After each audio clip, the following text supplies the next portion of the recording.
Hello friends, চলে আসলাম আর একটা নতুন মিনি ব্লগ নিয়ে। তো আজকে হচ্ছে কর্তামশাইয়ের জন্মদিন। তো জন্মদিন যখন পায়েস তো হবেই, তাই না?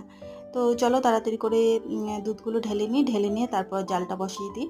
তো পায়েসটা তো ঠান্ডাও হতে দিতে হবে। যাই হোক, তো দুধ জাল বসিয়ে দিয়েছি আর এদিকে হচ্ছে তোমার দুধটাও ফুটে উঠেছে। এবার একটা তেজপাতা আর একটু এলাচ দিয়ে দিলাম, আর ধুয়ে রাখা গোবিন্দভোগ চালটাও দিয়ে দিয়েছি।